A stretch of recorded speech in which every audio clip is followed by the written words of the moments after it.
Elisa, bienvenue à vous Elisa, je vous laisse avec le professeur. Salam wa rahmatullah. Bonjour. Merci. Merci. Merci beaucoup. Parce que mon mari a essayé d'en chercher les horaires à la mosquée, à la grande mosquée de Clermont-Ferrand. Ouais. Et je me suis aperçue que les horaires finalisés ne sont pas les mêmes que ceux qui ont été indiqués dans France Maghreb il n'y a pas longtemps. D'accord. Il m'a semblé que c'était la voie de substance qui a donné les Oui. différentes villes avec les différents horaires. Oui. Et je crois que pour ce soir, il a dit 21h32. J'ai pas. Et là, c'est marqué 21h36 sur la François, feuille que mon bonjour. mari a ramenée. Ça c'est pour le Maghreb, c'est ça? Quel est votre prénom?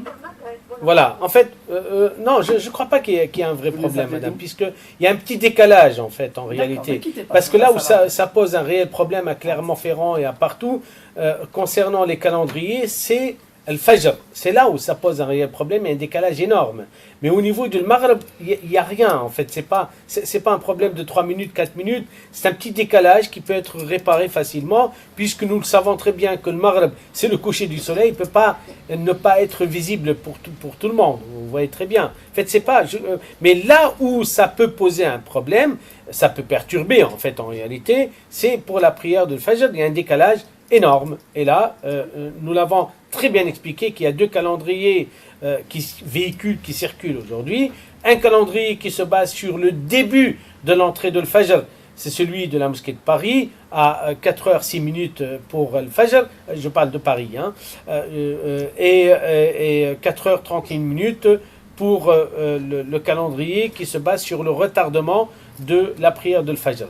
Et les deux sont valables, c'est à chacun de nous de voir ce qui peut le convenir. Oui, parce que là, ils ont dit 4h53. Et sur mon papier, il y a marqué 4h24. Oui, Il y a quand même un gros décalage. exactement. C'est pour cette raison que ce décalage, il vient du calcul de Al-Fajr. Chacun, il a calculé selon, en fait, les degrés de l'apparition de l'aube ou de l'aurore, en fait, en réalité.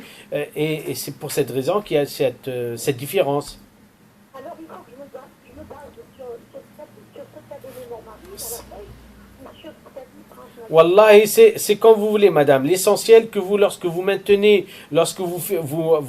choisissez un des calendriers, vous devriez respecter jusqu'à la fin.